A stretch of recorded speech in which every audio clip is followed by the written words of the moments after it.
जब तक आप पूर्ण परमात्मा, पूर्ण ब्रह्म, सत्य पुरुष कबीर देव की, कबीर परमात्मा की भक्ति नहीं करोगे परम संत लेकर यथार्थ मंत्रों से, तब तक आप अपना प्रारब्ध तो भोगते रहोगे। जैसा किया वैसा कर्म भी भोगोगे। अन्य किसी भी देव की, किसी भी भगवान की आप जी पूजा करते हो, उससे आपके, ठीक है, पुण्य और भक्ति कर्म जो उस स्तर के हैं वो तो इंक्रीज हो जाएंगे, वो पुण्य तो बढ़ जाएंगे, लेकिन आपके गुड अकाउंट में लिख दिए भी जाएंगे। लेकिन आपके प्रारब्ध के कष्टों में, संकटों में कोई परिवर्तन नहीं कर सकते, नहीं हो सकता।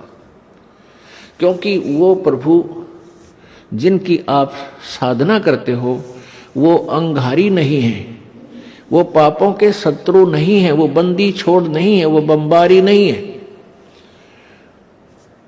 इसलिए हमने उस परम पिता परमात्मा पूर्ण ब्रह्म की वो सत्य भक्ति करनी पड़ेगी, जिससे हमारे पाप भी नाश हो, प्रारब्ध में हमारे जो कष्ट लिखे हुए हैं उनको भी परमात्मा नाश करे।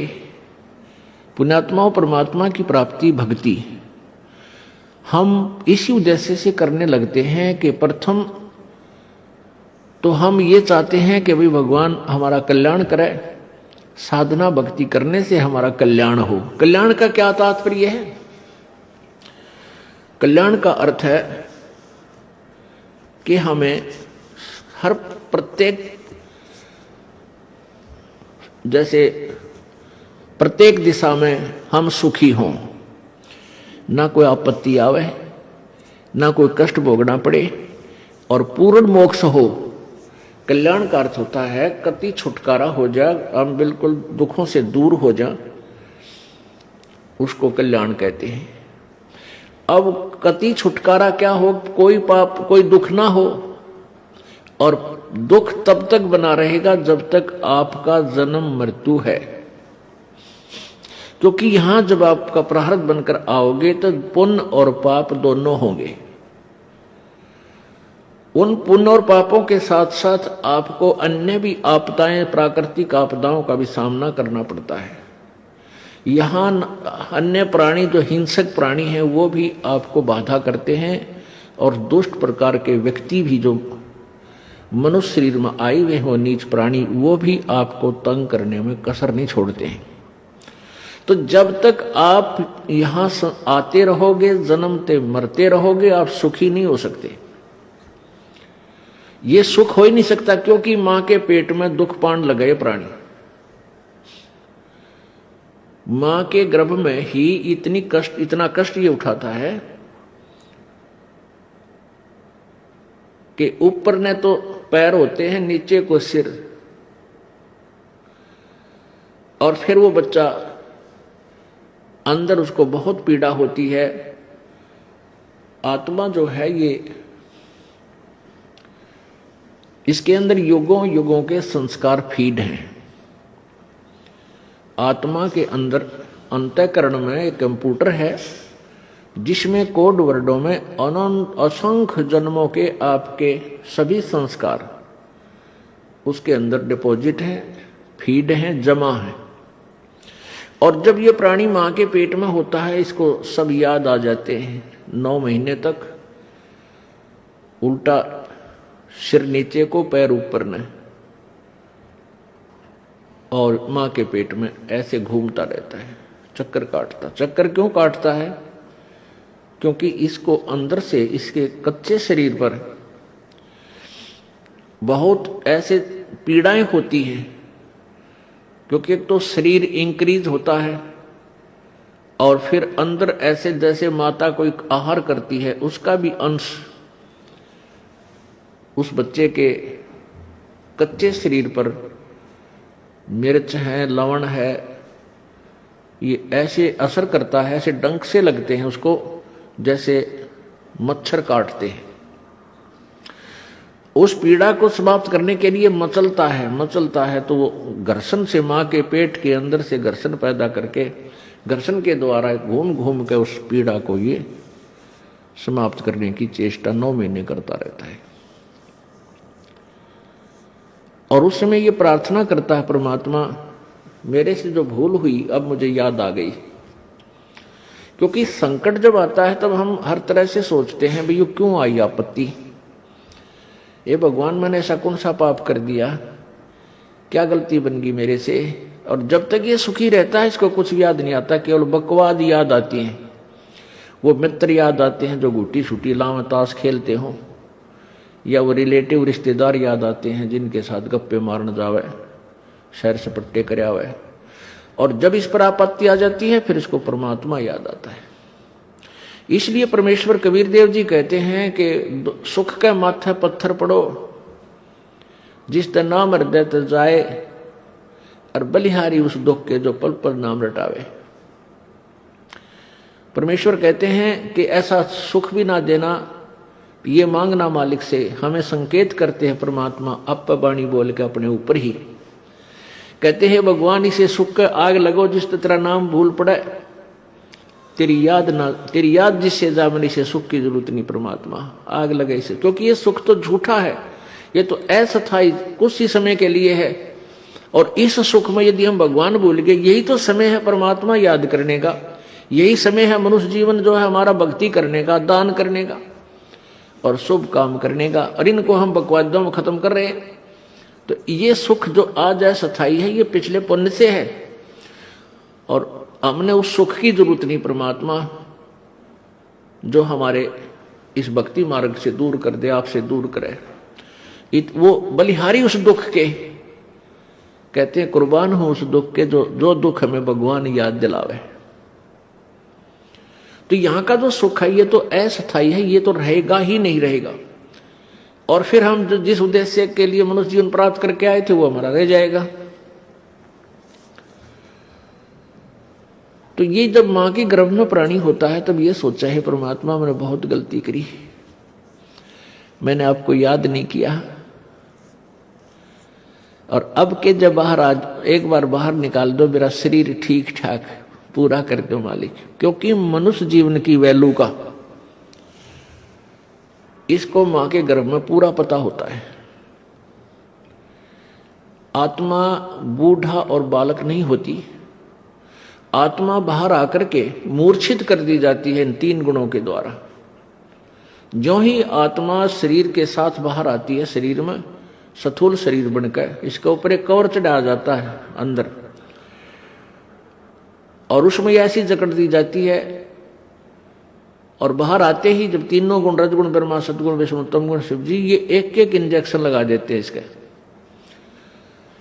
और जिससे ये मूर्छित हो जाती है। इसको पता नहीं तू कौन है, कहां से आई है, क्या उद्देश्य है तेरा।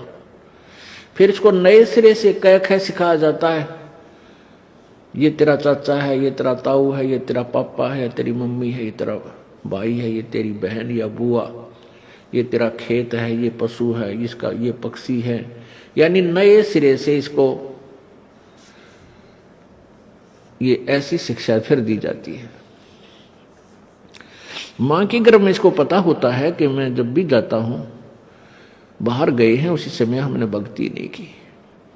और परमात्मा की सत्य भक्ति ना करने से, अन्य भक्ति तो बहुत की, जैसे ओम नाम का जाप करके ऋषियों ने हठ योग करके तप किए, उस साधना से कहाँ चले गए, स्वर्ग चले गए, महास्वर्ग चले गए, वहां देवता बन गए हैं, ब्रह्मा विष्णु महेश तक की पदवी को हमने प्राप्त कर लिया। और फिर अपने पुण्यों को समाप्त करके हम फिर पशु बन गए, पक्षी बन गए, गधे बन गए, कुत्ते बन गए, सुअर बन गए। ये भक्ति भी यूजलेस, जिससे संकट तो मिटाई नहीं, ठीक है कुछ समय के लिए जो बकवाद थी स्वर्ग में वो ठाठ कर आए।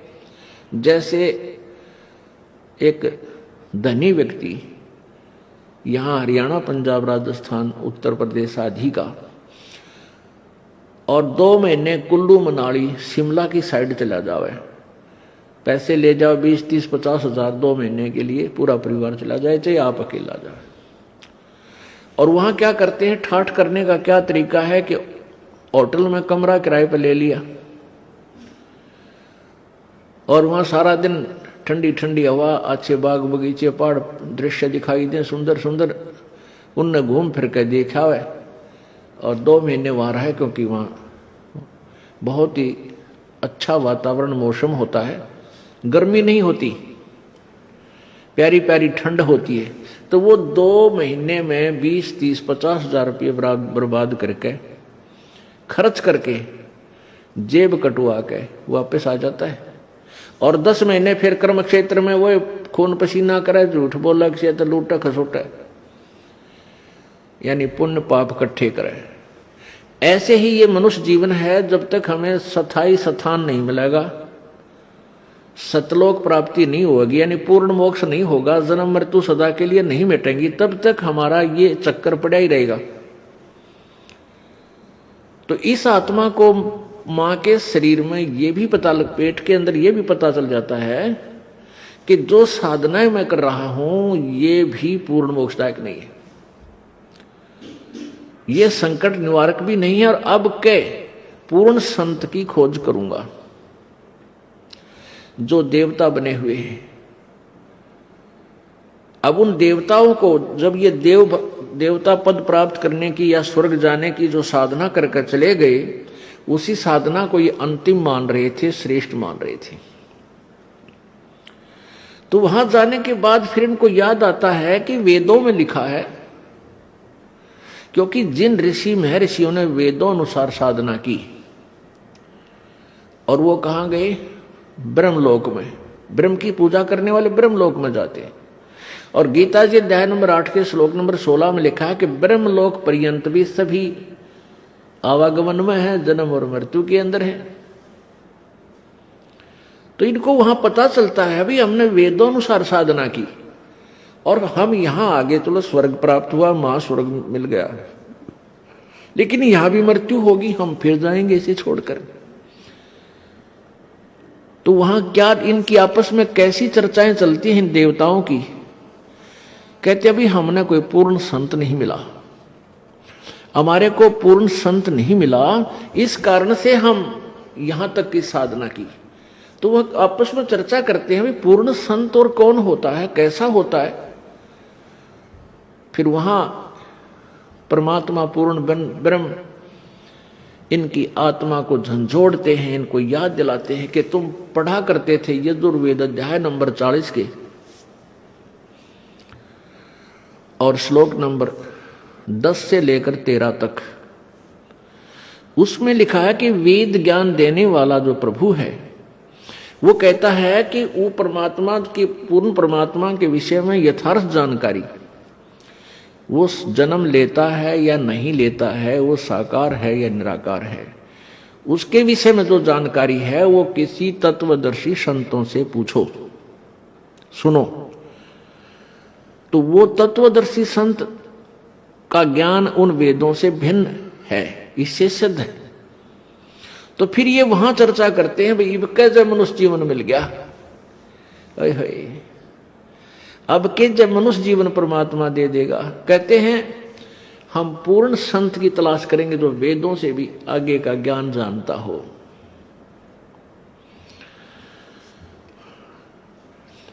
अब परमात्मा अपनी सच्चिदानंद घन की वाणी में 5वें वेद में कहते हैं इस देही को देवालोचे तू नर क्यों उकलाता। जैसे कई व्यक्ति दुखी हो जाते हैं अपने प्रारब्ध के पापों से, संकट के ऊपर संकट, संकट के ऊपर संकट आ रहा है, तो वो क्या दुखी होकर के क्या धारणा करते हैं, हे भगवान आत्महत्या कर लो। इसके विषय में परमेश्वर अपनी वाणी में कहते हैं इस देही को और देवता लोचे तू नर क्यों उकलाता। इस मनुष्य शरीर को तो देवता भी तरस रहे हैं जो तुझे प्राप्त हुआ है, और तू इसने क्यों उकलाता है, यानी इसने क्यों छक लिया। अब इससे दुखी होकर तू इसको नाश करने जा रहा है, इससे अच्छा कोई संत तलाश कर, भक्ति कर, पूर्ण संत की खोज कर। अब यहां इन जालिमों ने क्या जुल्म कर रखा है, ये नकली संतों ने, ये असली संत तक जाने नहीं देते। जगह जगह इन ठगों ने अपनी दुकानें खोल ली, ना इनको कह का पता, ना भगवान का पता, ना भक्ति का ज्ञान, और लंबे चौड़े आश्रम बना लिए और ऐसी मार्मिक बातें लिख दी। सचखंड की सड़क, वो तरह का जो सचखंड, सतलोक की सड़क माने सीधा रास्ता, पक्की, जिसमें कोई बाधा ना हो। तो श्रद्धालु तो फिर जाएगा भाई, जिसको रोग है, जिसको चाह है परमात्मा की, वहां जा फंसे नकलियां के पास। पूर्ण मोक्ष मार्ग इसी आश्रम में प्राप्त होता है। इस तरह के पता नहीं कितने संत बने हुए हैं। तो ये सबसे बड़ा काल का जाल है, ये नकली संतों का होना। तो कहने का भाव ये है कि देवता भी इस मानव शरीर को तड़फ रहे होते हैं कि कभी मानव शरीर मिले, पूर्ण संत खोज करूं और भक्ति करूं। जैसे आप हाथी को देखते हो, हाथी ऐसे सिर मारता चलता है। अब हाथी को नेक्स्ट जीवन, अगला जीवन दिखाई देता है कि इसके बाद मैं के बनूंगा, गधा बनूंगा या कुत्ता बनूंगा या सुअर बनूंगा या मानव बनूंगा। तो सिर मारता चलता है। किस समय सिर मारता है? जब वो पकड़ दिया जाता है, जब वो किसी मनुष्य के काबू आ जाता है, उसके ऊपर बैठ के इतना लंबा छुरा लेकर, अंकुश लेकर बैठ जाता है, उसका सीधा ठोकर जट बकवाद करता है, तो तब वो सिर मारता चलता है। नो खड़ा खड़ा भी सिर मारता रहता है। अब वो ये सोचता है वह बड़ा फंसा, बहुत फंसा मैं, और जय इब का मनुष्य शरीर मिल गया तो पूर्ण संत की, पूर्ण परमात्मा की भक्ति करूंगा। पूर्ण संत की खोज करके और सही भक्ति करके अपना पीछा छुड़वाऊंगा। अब परमात्मा यहां क्या बताना चाहते हैं कि जो कुंजर सिर धुनत है, अगला जन्म सुझंत, इब कहेल नर करत सेव पूरे संत। हाथी मन में सोच रहा होता है कि यदि अब की बार मनुष्य जीवन मुझे मिल गया तो पूरे संत की खोज करूंगा। अब परमात्मा फिर उसके ऊपर एक और कहते हैं कि हाथी अर्थात ये आत्मा मन के संयोग से इतनी ढीठ होगी। हाथी के विषय में कहते हैं कि हाथी तभी तक सिर पटक रहा है, धुन रहा है, जब तक यो बंद में आ गया और मनमानी इसको मस्ती नहीं कर पा रहा। इसलिए ये भगवान याद कर रहा है और ईब छोड़ दे इसने। अब इसको खोल दे यहां से और जंगल की तरफ कर दे। कति भगवान याद ना करे, उड़ा खावा केड़े के पेड़ा नर मार मस्तीर फुर फुर नावर ठाठ करे, नरी को बद करे, कति सर नहीं दोने ना इसका याद आवा भगवान, हालांकि इसको पता भी है। तो इसलिए परमात्मा कहते हैं भाई इस परमात्मा के तत्व ज्ञान के बिना ये प्राणी ना तो भक्ति कर सकता और ना ही अपने इस मानव जीवन को ठीक ढंग से जी सकता। इसमें कोरी को बद करेगा। थोड़ा सा कोई राजपद प्राप्त हो गया, कोई बड़ा सा अधिकारी बन गया तो धरती तोलन न हो जा।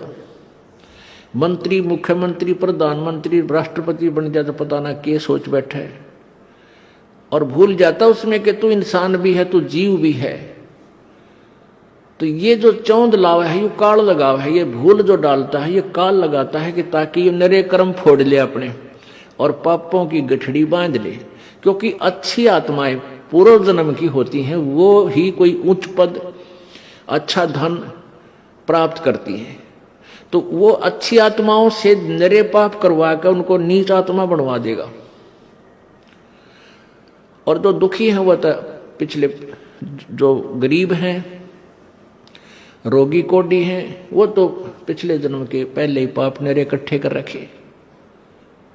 तो पुण्यात्माओं, तत्व ज्ञान से हमें ये जानकारी होगी कि पूर्ण संत हमें मिला, उनसे हम भक्ति लेकर साधना, सत साधना करें और मर्यादा में रहेंगे तो हमारे पाप कर्मों से आने वाले प्रारब्ध के जो कष्ट हैं वो पाप भी कट के हमें सुख होगा। यानी आप पर आने वाली आपदाएं, संकट भी दूर होंगे, आप निर्धन भी नहीं रहोगे, आप धनी बन जाओगे। एक तो आप यहाँ के भौतिक सुख के भौतिक धन के धनी बनोगे और आध्यात्मिक धन के भी आप धनी बनोगे।